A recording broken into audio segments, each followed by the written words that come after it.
here we are again for another Bits and Bobs, 2 in a row. Conán is back with us. Conán, hello. Hello, Joe. Disappointed to say no email in yet from Protestant Dave, but we'll get there. Typical. They wouldn't be listening to an Irish show, you see. Someone's going to text him and say, "Oi, Protestant Dave, Yeah. they're talking about you." And John's asking, should we be watching Northern Ireland? And Protestant Dave couldn't give a damn about this show that's happening down in Dublin. Maybe he's writing a considered email, who knows? We live in hope, Protestant Dave, if you're out there.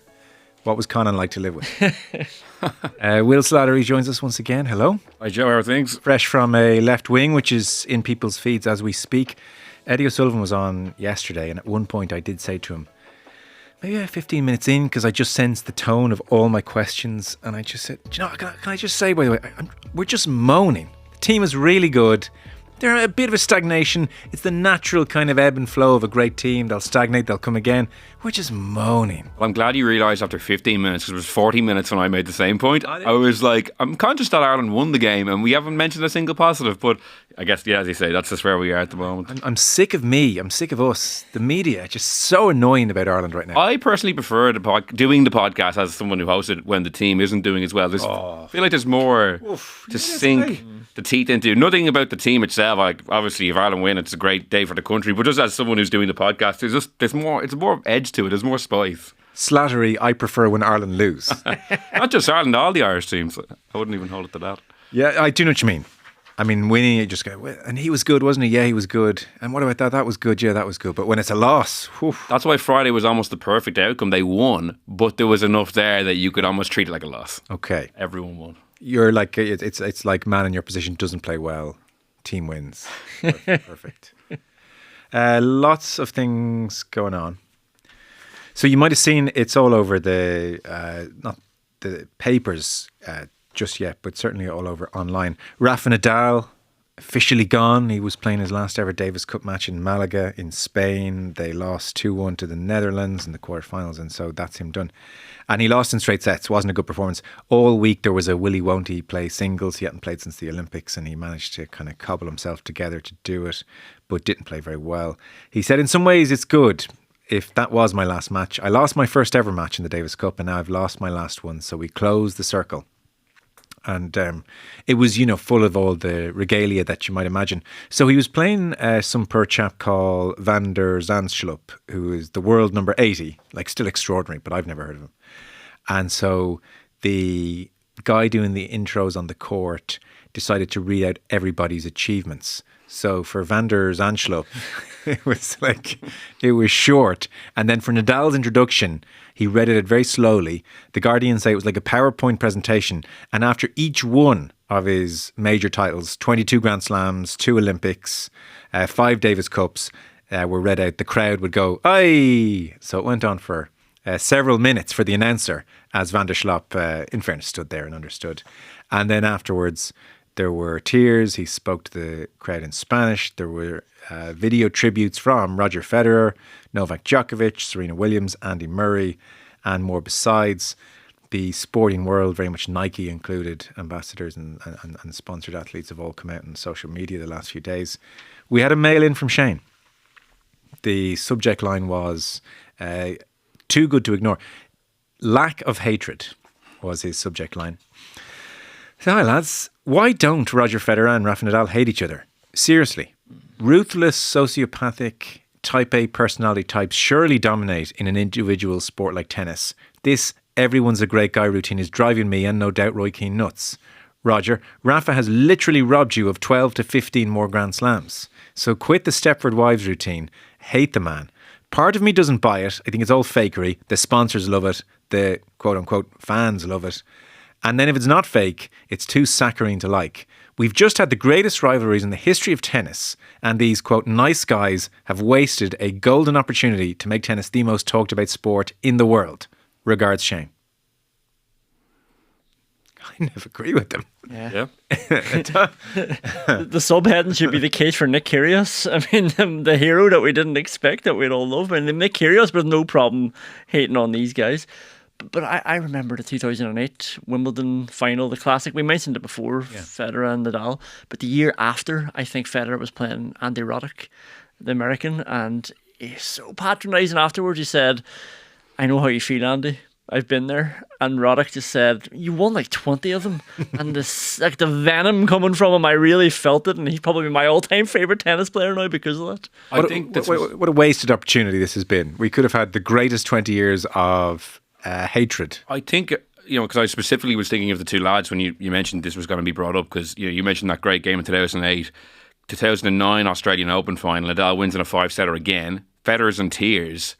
All of a sudden, the rivalry is really getting in his head. Then in the French Open, Nadal gets upset by Soderling. Federer wins his only French Open to get the career Grand Slam, which really ticked that box. So I feel like if Nadal doesn't get knocked out and wins that French Open, Federer never gets the career Grand Slam, I think the relationship is very, very different. I don't think he can be as magnanimous in retirement. I think, the Grand Slam battles they had in maybe the last 4 or 5 years, maybe in Australian Open final, take on a different tone. I think getting that one against the head when Nadal got knocked out early, I think just allowed Federer to have his legacy secure, because at that point there was talk that he might never win another one if Nadal was standing in his way. So having Nadal kind of out of the picture to finally get the career Grand Slam, I think it's a reason why the rivalry, a little bit of the sting was taken out, because the previous time they'd met, as I said, Federer was in tears. Kind of a bit of an embarrassing reaction at the time. Like, on the face of it, you have to say they're all very evolved people and deserving of our admiration for that. But on a base level, I think, spare me the everyone's a winner routine. It's because it's not sincere. And we know it's not. I think it's not sincere. I don't either. You think they do hate each other? Oh my God. Maybe Djokovic. They can't fake those tears when the other is retiring, though. Like when Federer was retiring, Nadal was, I thought, genuinely upset. Like, it was a lovely thing. In that moment, I thought, oh God, this is beautiful. But for the bulk of the 20 years, I found it annoying. Like Nicky Lauda and James Hunt, you grow to appreciate them back, once it's finished, once all said and done. But they were good right the way through, really. Were they though? You don't think so? I don't know. Okay. I guess they've all won so much and everyone's ticked every career box that they can all maybe appreciate how good it was, except Andy Murray maybe has a little bit of more of a grudge than the other. But the top three, they all won, almost 20 Grand Slams each. We're all going to win some here, relax. Maybe, and maybe they just thought, again, they're to be admired. It's just, it was less entertaining. They're to be admired. And maybe on some level they realised, my God, that was an epic match we just played. We're sort of, by dint of these 2008-esque epics, we're writing ourselves into tennis history. So actually, you're good for me, I'm good for you. We're all winning enough that no one's feeling too scornful of the other. Yeah. But the other eras have so many characters, like Jimmy Connors, like everyone hated. Like, even Sampras and Agassi had a rivalry, like, Becker and Edberg. Like, I think people look back on the rivalries as much as the great matches, and there's been much more great matches between the big three. But I wonder what we'll think in 20 years' time. Will we just remember that they individually hoovered up all the Grand Slams, or how we'll look at the rivalries? Because I agree with you. Like, I much prefer Nadal and Federer's rivalry 08-09 when it was actually oh God, Federer might not win another Grand Slam, etc., rather than what it ultimately became. Yeah. In the never-ending James McClean drama, just to mention, the EFL, it now turns out, have written to every club in League One and said that James McClean has as a special dispensation to exit the pitch if he's substituted via the nearest exit. So ordinarily, if you're substituted, you have to save time wasting, you have to walk off the pitch at the nearest point to the sideline or end line, and then if needs be, that means you have to walk around the entire pitch back to the subs bench. That's kind of how it's done. And so they've decided for McClean this is no longer required. Back in September at Birmingham, I didn't realise this, he had a cup of hot Bovril thrown at him. He caught it. Or he caught was there a beer thrown at him then as well? And he caught that. Right. And he said, cheers. Did he? Yeah. Okay. Well, it turns out the EFL have kind of thought, well, this is just unsustainable situation. So they have written to every club and said McClean can now leave straight down the tunnel or walk straight to the subs bench if needs be. And they say this is because the chanting has become racially or religiously motivated. Therefore, it is classed as a hate crime. Missiles have been thrown. And so that's the deal. Now, McClean was talking today to TalkSport, and interestingly, he said this is not something we've been asking for or requested. So he was as shocked as anyone to see it. But that's happening in James McClean's world. Leo Cullen has agreed a new 2-year contract extension to remain as Leinster Rugby head coach until the end of the 26-27 season. So that will be 12 years and counting. He often only signs a 1-year rolling contract, so he's gone in for the 2. What is Leo Cullen's standing, do we think, in the great coaches of the professional era in Irish rugby? I would say it's not, because when Joe Schmidt was going to leave, or will he leave, won't he leave, and they announced Andy Farrell, that was at the end of the 2018 autumn series. And at that time, there was talk of maybe a Cullen-Lancaster package to Ireland was an attractive option. It would have been more attractive at the time than Andy Farrell going in, considering the team was on a kind of a downturn come 2019. But since then, obviously, Andy Farrell's been very secure. And after losing 3 Champions Cup finals in a row, I don't think anyone is now sitting here saying Leo Cullen is in the running to be the next Ireland coach. I don't think anyone would make that argument now. What's his standing? I suppose ultimately the way it's structured there is Stuart Lancaster and now Jack Nienaber serve as maybe the de facto head coach on the training pitch, and Leo Cullen oversees it all. So he doesn't get a huge amount of credit. At the same time, they haven't won anything in 3 years. So it's hard to make an argument that he should be in the running or he is one of the great coaches they've had, because with the resources and the team that Leinster have had, the idea that they've gone 3 years without winning a trophy is ridiculous, and they haven't won a Champions Cup in 6 years. It's ridiculous. So he's probably where he ought to be in terms of what people think of him. There's a degree of damned if he does or doesn't. So at the moment, I tend to agree with you. You couldn't, looking at recent history and Leinster's failings, and by Leinster standards, they are failings. And you couldn't say, God, this guy has to be in the conversation for next Irish coach. That's fair enough. But then even back around 18, when they won that Champions Cup in Bilbao and, the 19 final against Saracens, it was still a very good innings. But even then, I didn't really feel he was in the conversation for next Irish coach. I felt it was my God, Stuart Lancaster's doing a hell of a job here. So even when Cullen, in a kind of broad chat about next Irish coach, was mentioned, almost the follow-up was, well, who's his coach though? Well, with Lancaster, it was a package deal, because no one would have wanted Lancaster as the head coach either, because then he would have been torn away from what he was doing at the time, which was the on-pitch work. It's very much a package deal, because he's not, when he was there the year without Stuart Lancaster, it was a disaster. And Johnny Sexton's book, for anyone who's read it, is pretty damning about how bad it was when he got back, but also really make pains to point out how Lancaster really drove everything, all the success they had. And he had some very pretty serious conversations with Leo Cullen about whether Sexton would even stay at Leinster because they were butting heads so much. So Johnny Sexton didn't paint what he was doing at that stage very strongly. So it very much was billed back then as a package deal, and now it's funny. 12, he's been there for 10 seasons at the end of this year. It's staggering in Irish rugby for a coach to be there that long. And to repeat myself, the fact that they haven't won a Champions Cup in 6 seasons with the team they have is ridiculous. They've been probably the favourite to win every single year. Actually, they're the second in the betting this time, bud. And do I blame him? I think his team selections the last 2 seasons have directly contributed to them not winning anything. Up to then, I would have looked at it and said the players really didn't deliver in a lot of those big games. They didn't turn up. Whereas, resting 15 players for a semi-final against Munster and then Jack Crowley dropping a goal.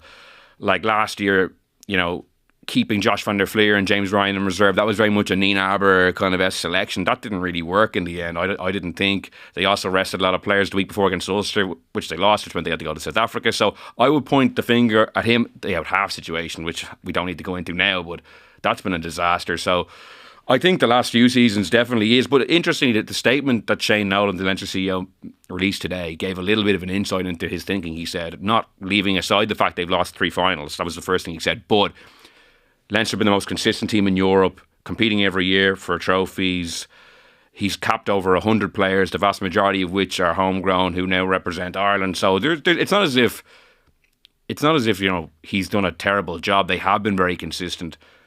So I can see why they want to keep that stability at a time when they're redeveloping the RDS. They want to have more season ticket holders there. They want to kind of maintain the status quo to a degree as well, while just getting over the line as well, because Leinster broadly, filling Croke Park is going very well. But the top end, the top line, the bottom line in terms of silverware is obviously the missing piece, and I do point the finger at him to a degree. Okay.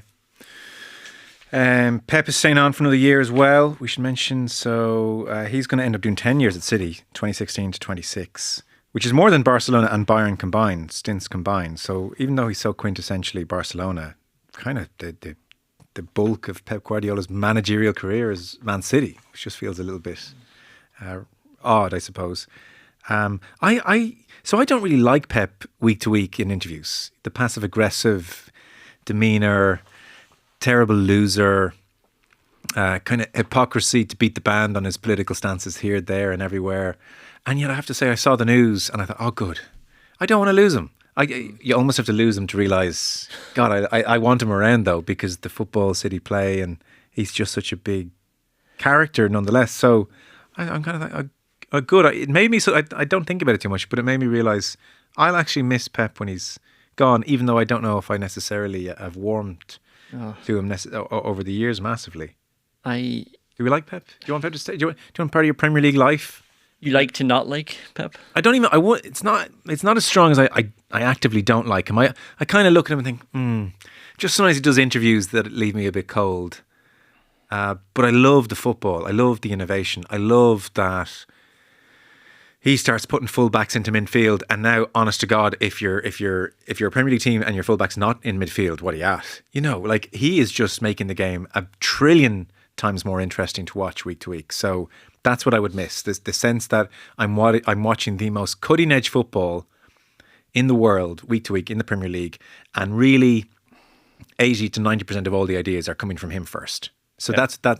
I'd miss that infusion of genius. So I agree with that. He's an innovator. He's obviously an amazing coach. Will just made a face like I farted, so we'll come to that in a moment. Well, I'm probably siding with Will a little bit because I actually hate the football that they play. Okay. I think it's terrible. I think it's not interesting. What? They're so dominant. I think it's such a defensive way of playing, and he's just able to do it with the best players in the world. Like 20 of them, throw them all in, and it all requires every one of them having a ridiculous first touch. They're able to get out of any situation. Whatever. You don't enjoy watching a ridiculous first touch? No, I think Man City play like the way GA teams are now. Like we've been moaning, like they're just keeping the ball away from you and they pen you in. Not since Haaland arrived.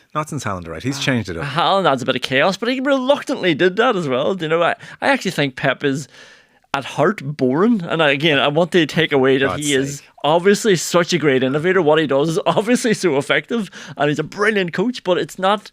I don't think it's nice to watch. I don't actually think it's a nice style of football to watch, and I think it makes the Premier League so uninteresting as well because he's just a default champion the whole time. We almost could not disagree more, could we? Well, I kind of agree with both of you, because I do agree with Joe's points about his innovation and what he's done, and the first few teams he won with, a lot of those guys were there already, and the way he improved them was very impressive. But the default champion piece is just how I'm looking at it. Like, they've won 4 leagues in a row. Even at this stage, ordinarily you might say, they're having a wobble, but we've seen this before. I just would like him to leave purely to maybe inject some new jeopardy back into the league. They've been great title races, a lot of them. Like there was a Liverpool City one that was off the charts good. Last year coming from behind to catch Arsenal.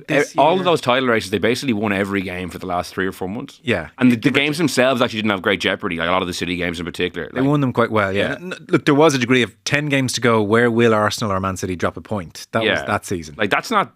I thought it was great. Is that exciting? Well, obviously the League of Ireland season this year is your kind of quintessential chaos. Like that's probably the standard bearer. Yeah. But I thought they were being pushed enough that it made it dramatic. That's interesting that you're okay. Yeah, and was he did anyone ever think he was going to leave? Like, I feel like there's all like this kite flying about him leaving. Where would he go? Where would back to Barcelona maybe?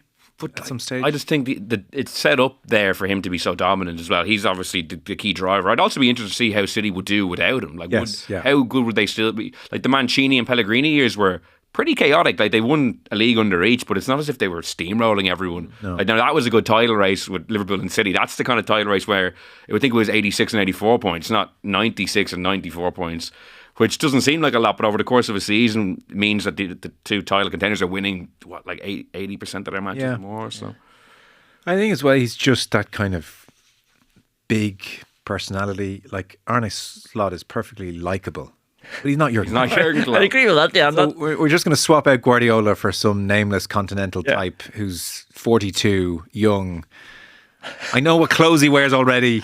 I just, I like what I like. But by the way, like you're saying about Pep being a bad loser, he's a worse winner as well, because either he's so sarcastic in his interviews. The sarcasm is hard. Yeah, or it's just over the top praise. After they beat Southampton, the League Cup the other day, he was talking about, I'm going to learn. I'm really learn from that man. I thought he meant that. Well, he did because he lost the next 4 games. He's so insincere. I really don't like the guy personally. That's one of the reasons I would have been happy if he had left as well. Okay, but at least he makes you feel something. Yeah, that's true. Whoever manager make you feel? I can't even think half of them at this stage. Well, Amarim was supposed to be the next guy coming in for him. If I was to push you to name every single Premier League manager quick, how well do you think you'd do? I would do 17, then I would start going, yeah. I get all 20. What's the name of the Brighton? You get all 20? Yeah. Do you want to put it to the test, or is that bad? Would that be? Pick a team, I'll see if I can answer. I don't know. That could be bad podcasting. We'll be very bad podcasting. Let's do it at the end. Yeah. And we'll watch our retention rate. Woo! So, some emails. Okay. We will go with Owen O'Quillanon. O'Quillanon. Do you know what the anglicised version of O'Quillanon is? Probably is none. It's just an Irish name. Cullen. I asked. Is that it? I shouldn't have asked. He says, I'd like to add to the chorus of praise for the new podcast. Really enjoying it. Thanks very much, Owen.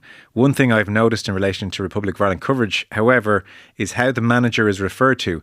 His name is Hamer Hallgrimsson, but more often than not, he's referred to casually as Hamer by everyone. I'm wondering if this is a policy decision, whether there was a 3-line whip from above dictating that his name is simply too hard to pronounce. As someone with a long surname, I'd have some understanding if that's the case. Anyway, I just wanted to get that query off my chest. Keep up the good work. Owen O'Quillanon. Yeah, it's just sheer easiness, Owen. And if you were the Irish manager, we wouldn't be saying Owen O'Quillanon every time either, I'm afraid. It'd just be, we'd have to come up with a nickname. It's just, I'm not saying Hamer Hallgrimsson every time. So there was no edict, but everyone just falls into it because it's just easy. And Hamer, like if you were the Irish manager, Owen, your name's not distinctive enough. You know, you couldn't be like Owen said after the game. So would you have to be like O'Quillanon said? Oh yeah, because usually it sounds very chummy if you're calling a man, like, you know, There's a bit of that. It would be, you'd be wrong to do that. Like if the host was calling like Stephen Kenny, Stephen this, Stephen that, but for some reason it just seemed to be a media wide like consciousness, like just to do it. It works though. Yeah, Hamer. Al Grimson. It's not that difficult. No, it's not that difficult to pronounce unless we're all mispronouncing it. But no, I look, it's tough to have a long surname. Oh no, Quillanon. I remember Andre Villas-Boas took over at Chelsea, and I was reading the paper one time, and in brackets it said AVB, as he will invariably be known. Yeah. I was like, will he be? You know, but they've just put out that diktat. The next mail I was going to touch on was virtue signalling was in the subject line. Again, I saw that. I thought, I kind of have to click on that. It's not going to be good. I've got curiosity. Not going to be good. But I'm going to click in. And then it was from Mitch, and much like Brian Peters, he's playing chess to my checkers. So he said, Dear Joe and Gang, hopefully that provocative subject title caught your attention, but don't worry, I'm not here to get all red pill, do your own research MAGA on you guys. I did, however, and I should say Mitch sent this in before we talked a bit about Robbie Keane yesterday, who'd been speaking himself on the Rio Ferdinand podcast. But I thought I'd read it nonetheless, because obviously Robbie's had a bit of criticism on this channel, so in the interest of balance and fairness. And I think Mitch writes a very fair email. So just to read it out. I did, however, want to chime in about the Robbie Keane Israel chat you guys had last week on the show. That was me and Aidan Fitzmaurice. I, like most people, am beyond horrified and disgusted by the events in Gaza and the Middle East over the last year or so. I do think, though, we tend to hold our sports people to a much higher standard than our actual politicians and other business people. For much of this year, our government was woefully inactive on the issue, likely out of fear of offending the American golden goose. And even though more latterly there have been a couple of stronger statements and minor diplomatic moves, still no major action has been taken. People are very quick to want to cancel Robbie Keane, yet he's not a politician and he'd never claimed to be. And yet our own government can't stand up to the Yanks and enact a proper BDS approach to Israel. BDS being boycott, divestment, sanctions. And don't get me started on the whole Qatar World Cup, Saudi, Abu Dhabi, Man City, Newcastle, human rights, faux outrage. The amount of gurning we've done collectively about Man City and Qatar and human rights over the years has not aged well when we reflect on the genocide being overseen and sponsored by our biggest ally, the USA. So at the end of the day, maybe we are a bunch of virtue signalers. Putin would definitely say so. And as much as I would never take a job in Israel, I don't think we've been fair to Robbie Keane. Sorry about the rant. I rate the chance of this getting read out on the show at less than 1%. Regards, Mitch from Fermanagh, who also played me with the last line. Yeah, I was like, well, I fucking will then.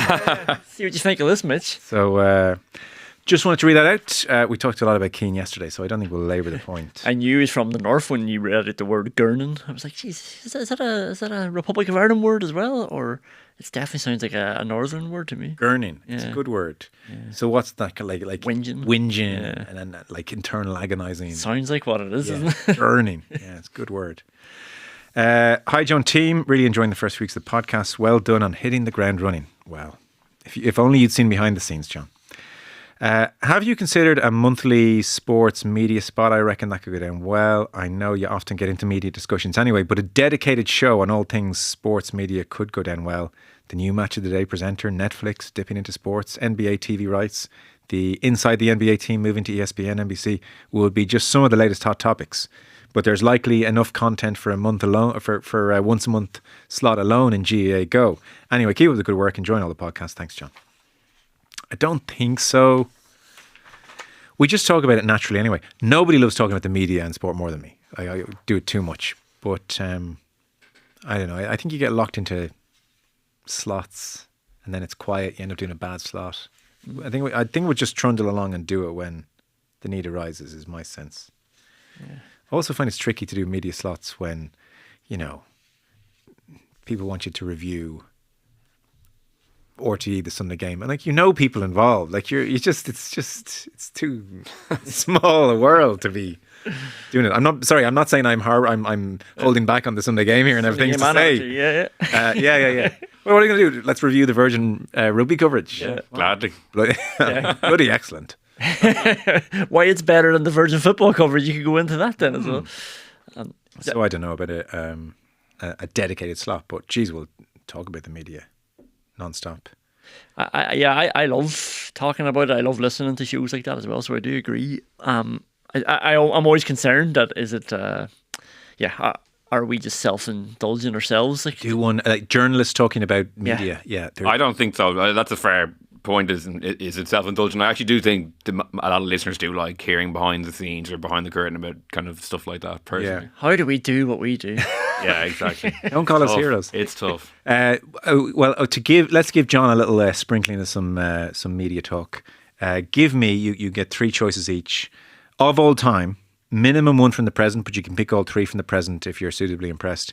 Give me your top three pundits, any sport, any era, and let's see what this tells us about you as people. Wow. Do you want to trade one for one, or do you want to answer your three? You're getting involved in this as well? No, I haven't picked. Oh, what? No, I'm not. Come on. I'm just sitting here judging. You've imposed the rules? Yeah. Do you want to trade, or do you want to give us do you have a top three? Have you ranked them? It's very hard. Oh, here we go. I'll just give you my three, and I'll give you why it's hard as well, because it's not that I love punditry and I love media, but I find it hard to find somebody who I will just stick with, that person is so consistent in my life. The only person who does that for me is a top pundit. It's Wayne Mardle, the darts pundit. Right. He is just a global treasure, and he's a brilliant co-commentator, so insightful, so personable. He's passed me by. Oh my God, Wayne Mardle. I did not think that's where you were going to go with the first one. Wayne Mardle.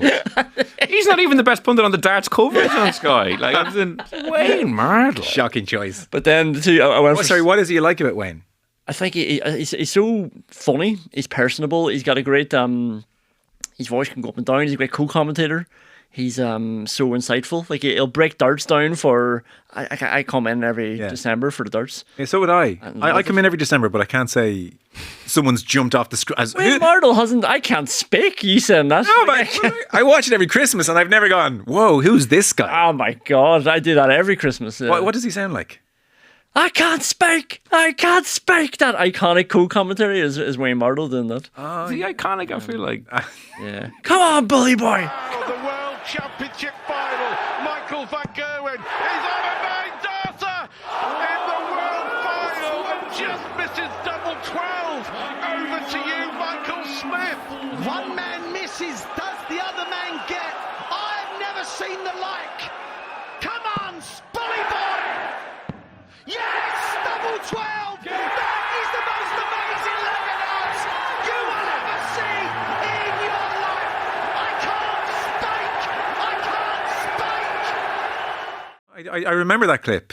Yeah, I guess it was. No, that was good. Sorry. He lost his voice then the next night. Yeah, and he had to be pulled out and replaced. What a hero. Yeah, just so likable as well, do you know? Okay, so Wayne Mardle, unexpected entry. Wayne Mardle. I'm so sorry I didn't think we were going to talk about Wayne Mardle that long. My one is going to seem very bog standard and obvious. That's okay. Oh, sorry, you want to do your 3? He wants his 3. Sorry, you want your 3. Well, I think give him the chance to recover. Yeah. It's not going to get much better. So historical is Joe Brawley, 2000 to 2015. Because Sold. yeah, I think Joe Brawley was amazing.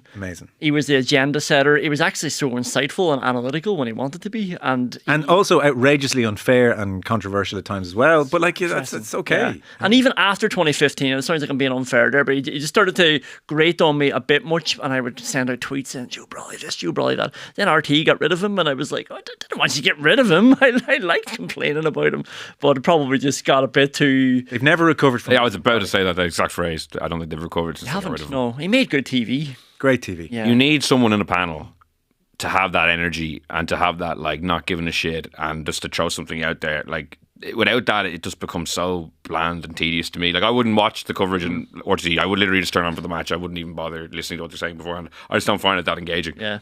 And he probably stopped letting the game come to him. Do you know, he went chasing it then, chasing those moments. And They become very famous. Yeah. Like, the Kieran Donny thing, like, and he had a lot of fun with it. But before that, he was just a pundit, really. Like, maybe the Sean Kavanagh thing got him a little bit of notoriety. But after that, he became more famous than 80% of the players, probably. Yeah. Well, this is I'm not Joe. Like, so No. it's kind of, he became the character Joe Brawley almost after that, and I feel like he was maybe leaning into that a bit, which I don't blame him. It was a good character. Yeah. Who's playing today? Joe Brawley. I don't know. Yeah.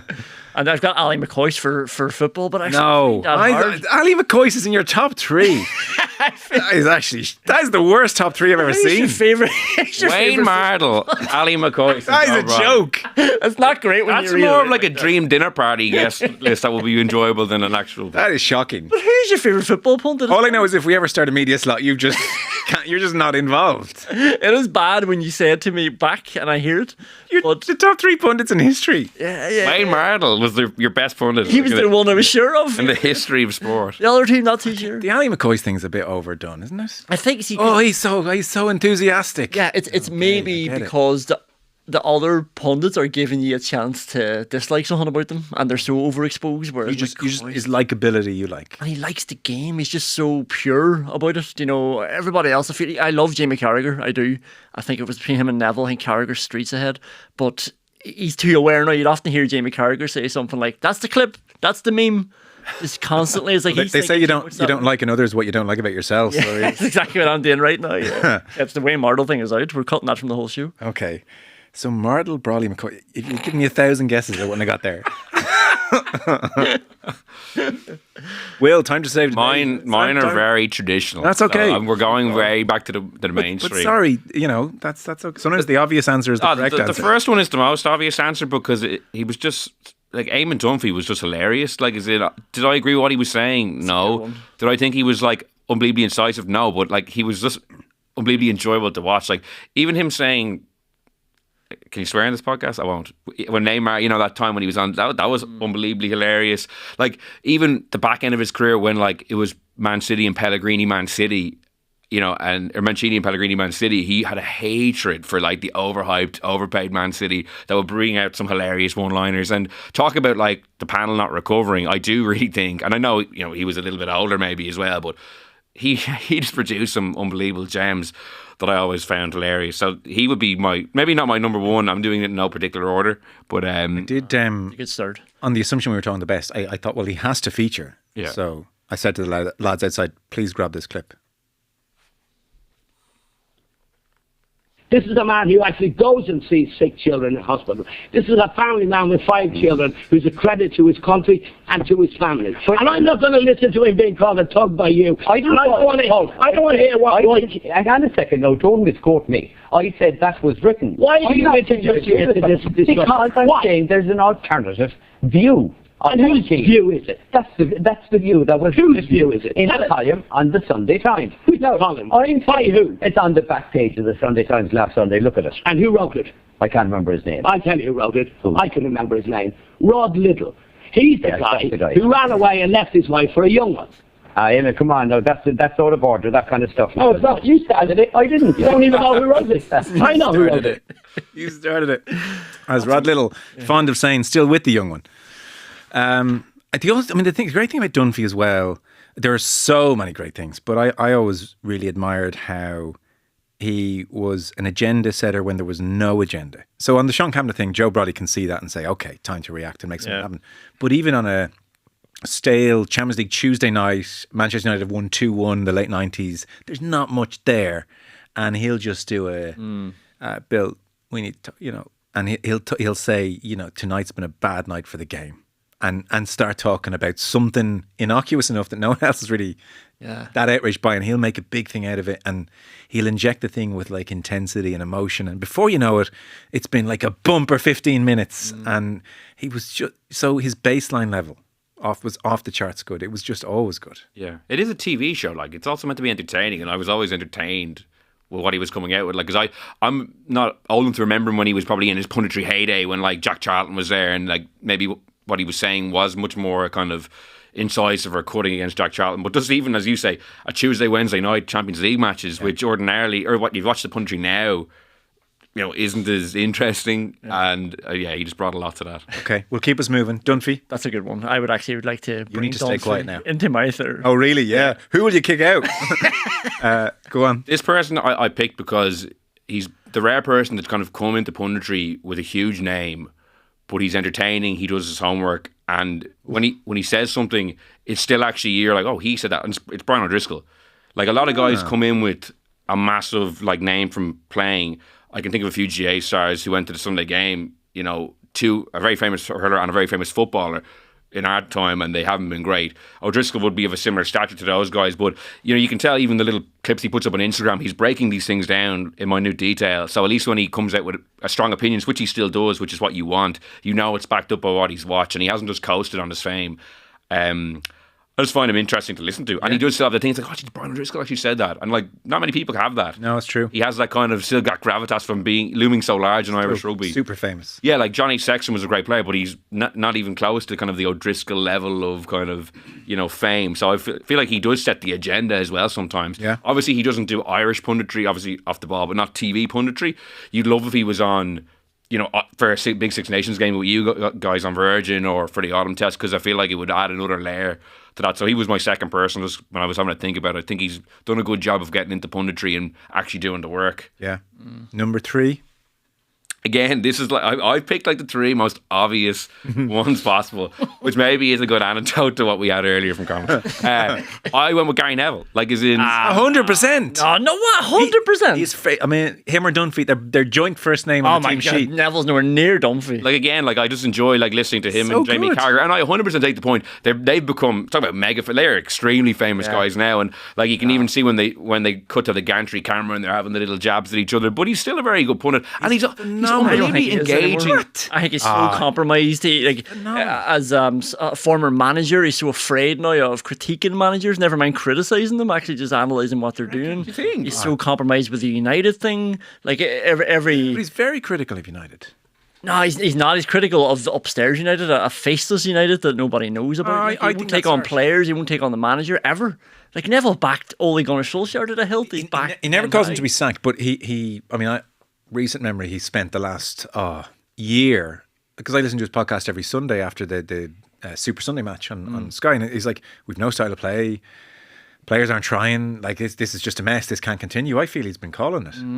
I just think Neville has really gone downhill after. Like, it was definitely great. It was, and I love I love this whole media mogul thing that he's transforming into now as well. Like I watch the overlap every week, but I just think as a pundit, he's definitely not as strong as he once was. I don't disagree with maybe his overall content. I just mean I'm kind of judging him from the totality of what he's brought to punditry, and him and Carragher in there. He's just such a compelling person to watch speak, I think. I just think he's an unbelievable communicator, and himself and Carragher have that dynamic. And I take, some of your points, maybe his criticism. Like, obviously, he's unbelievably compromised by United as Carragher is of Liverpool. Like, they've really thrown the objectivity piece, away. But I kind of like it once you kind of know that going into it. I feel like I can still glean things from what he's saying about. Yeah, I still think he's criticising United. Genuinely, he is. Oh, I think he's so soft on United. Like he's criticising the players' lack of effort. Usually, he's criticising the players' lack of running. Honestly, Connie, he was calling out the lack of style of play like so often under Ten Hag. Like genuinely. Like Neville will point out all these substandard United players that they've brought in, and he will talk about how they've had all these different managers now, and it shows that it's not the players, it's not the manager, it's the owners. But the managers that he's talking about is a handful of very bang average managers. It's like, let's see them with somebody good to see what they can actually do. I just feel like he really is just too. He's too afraid and too wary of what he's going to say. I think he's like that with England as well. I think he has his allies and he's afraid to sort of take them on. And I think that's very harsh. Yeah, and I think he's overexposed as well. I mean, if it came down to a choice between Neville and Wayne Mardle, there's no... Yeah, I think you've just won the argument for me. I would have gone with Mardle had you not already taken him. Yeah. We robbed that. Yeah, way to take the low-hanging fruit. Okay. We're basically out of time. Do you want to do this? Do you want to put your neck on the line here? I was wondering what you were looking up. Yeah, see how many I can get. I can probably only get 5. Sorry, I'm having to Google Premier League clubs. All right, let's see. So, I mean, this has to be snappy. We want quick yeses and quick passes. I'm going to start at the top of the table, so hopefully you get a bit of She'll get the first few. Bit of momentum. Do I need first names as well? No. I just want to see where you're at. Okay, here we go. Liverpool. Slot. Man City. Guardiola. Chelsea. Maresca. Arsenal. Arteta. Nottingham Forest. Nuno. Brighton. Hulzer. Young lad. Hulzer. Yeah, I'll take it. Fulham. Silva. Newcastle. Eddie Howe. Aston Villa. Emery. Tottenham. Ange. Brentford. Thomas Frank. Bournemouth. Iriola. Yeah, I'll give it to you. Man United. Man United. Amorim. West Ham. West Ham. Lopetegui. Yeah. Leicester. Steve Cooper. Everton. Dyche. Ipswich. Kieran McKenna. Crystal Palace. Oliver Glasner. Oh, well done. The boy done good. Well, Wolves. Gary O'Neill. Yeah. Southampton. Russell Martin. Oh, he made it look easy. Very good. Yeah. No problem. Do you know, as I was going through it, I was like, it's not that hard. Actually, not that hard, yeah. I was like, I was waiting for the tricky one. I really think we should cut this out. I thought it would be like a lot more my crowning moment, but there wasn't much tension. It wasn't. Sean Dyche was the only one you struggled on. Yeah, I was like, to be honest, when you said Arsenal, I was like, I couldn't picture the name for like a second. I was like, with Brighton, I just see him as the kid still. Yeah. What's his name again? Hulzer, isn't it? Hulzer. Yeah. Okay. We're out of here. Thank you very much. Thank you. Will, thank you. Thank you, Joe.